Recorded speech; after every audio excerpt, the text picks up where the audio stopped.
E buongiorno in Italia, sono un caso. Oh, dove abito oggi? Bam, H, tramonti di sotto, guarda che col vicino colorato. Sto qua no, non sei colorato, adesso che io c'hai dei colorati. Però insomma anche lui in tal suo e sa da fare. Bello, eh? Allora dopo andiamo a vederlo, abbiamo già detto che facciamo il tour interno, no? Questo è da vedere anche di sera, è pieno di LED ovunque, luci ovunque. E solo che adesso i ragazzi che sono più giovani di Singano stanno dormendo perché studi scientifici dimostrano che più uno è vecchio e più si alza presto. Difatti vedevi Marco ha già girato praticamente tutto il Friuli. Ezio era già alzato, Andrea probabilmente non so si è visto avanti, probabilmente desideroso di qualche forma di sussidio, di pensione, lui alle 4 era già in piedi, 4 de notte, no de mattina, de notte. Okay. E qua sì, quel che dice che è giovane, che in realtà no, anche lui insomma era sveglio prima di me e quindi insomma iniziano a arrivare. Allora qui abbiamo degli amici furlani, così Furlani. Finalmente i primi extra veneti. E qua invece Angelo G, che però Angelo è veneto anche lui, quindi per allora a maggioranza è veneto. L'ultima volta a maggioranza era lombarda, adesso invece sono veneti. Elnag Duke 310 L. Ma se sei di Eraclea, una bella occasione per provare il microfono, c'è vento che tira proprio. Adesso mi giro anche di qua, ecco adesso no, adesso ce l'hai proprio in pieno il vento che sbatte sul microfono. Io sono dietro ovviamente alla fotocamera, giustamente se no te me vedevi davanti, e quindi sentiamo adesso anche in diretta come funziona, perché devo ancora testarlo sto microfono.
Senti che vento, testa estremo del microfono. Comunque vedi adesso si è alzato perché non ha trovato i piccioni Marco, hai capito? Adesso no. È arrivato un altro campo scarosso come quello di Singano, ma non sei Michele, pensavo fosse Michele. È il campo Roma inizio, va che riprese tremoianti. Per la serie i veneti imbriagoni era qua bottiglia di prosecco che continua a arrivare di continuo. Porca miseria, per non dire porca troia, che dopo ti dici no ma è che sei una roba scurile, non te la dire porca troia, ora mi non dice porca troia, dice porca miseria. Aspetta perché ti pare che il Singano allora non va a vedere tutti i campi, allora abbiamo detto. Qua abbiamo il Duca 310L. Entra. Permesso. Prego. Aia, schiena. Adesso si caga il gradino normale. Scusate il disordine, scusate il disordine. No, adesso fermo, con calma, fermo. Ok, quello è il disordine. Ah, io c'hai suonato ora? Ah, ok. Scusate per gli occhiali sopra la tavola, scusate, porca miseria. Sì. Allora, adesso faccio raccontare da Paolo la disposizione del suo camper, perché giustamente abbiamo detto, no, che ha poco senso magari recensire sempre camper nuovi quando la maggior parte delle persone compra un camper e lo prende usato. Sì. Quindi hai capito. Allora il tuo abbiamo detto che è un 2009. Quindi diciamo avrebbe avuto già 2 proprietari, però si può benissimo vedere che è stato usato veramente poco. Ecco. 2009 di anno, no? Sì, no, è un 1.300 comunque multijet. 2003 multijet, quello 130 cavalli. 130, sì. E è lungo? Siamo sui 6,5 metri, insomma. Ah beh, dai, sì. Letto in coda. Letto alla francese. Sì, alla francese, esatto.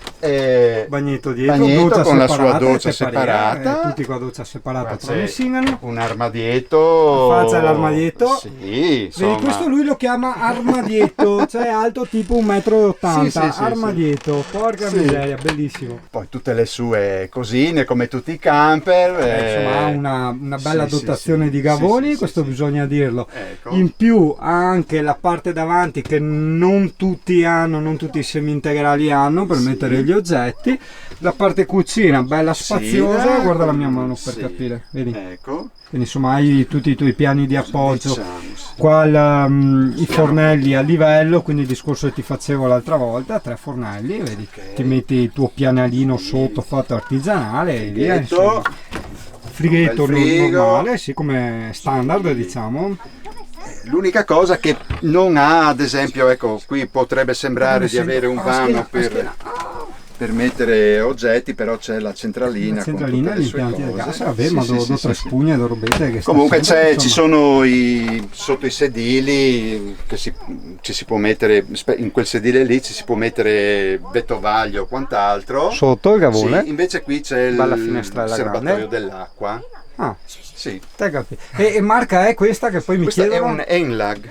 Enlag. Ah, ok. Enlag. Ne ho sentito parlare molto bene Sì. degli Enlag. Sì, sì. Noi almeno siamo camperisti, ma giusto per il fine settimana, ecco. Ci siamo capitati così, non è che proprio siamo andati a cercare il pelo nell'uovo, ecco. L'abbiamo trovato, ce ne siamo, come dire, innamorati. E, Un blò insomma. gigante, culete che rassa del blò. No, se bello, bello. Sì, sì, sì. Il letto alla francese, secondo me, Sì. è il più comodo di tutti perché c'è poco da dire al letto in coda. Il letto in coda, ragazza, è abbastanza più alto. Cosa succede? Io che sono tappo, il materasso, che lui comunque è anche un materassino altino, no? Sì. Ce l'ho, guarda, all'altezza della chiappa, guarda, cioè io mi siedo, guarda, senza mettermi in punta dei piedi, io che sono alto tipo 1,70 m, mi siedo. Cioè tutto è iniziato con l'aperitivo, abbiamo saltato il pranzo praticamente, torte che arriva, panetti, porca miseria, un concetto di aperitivo tutto suo qua, mamma mia.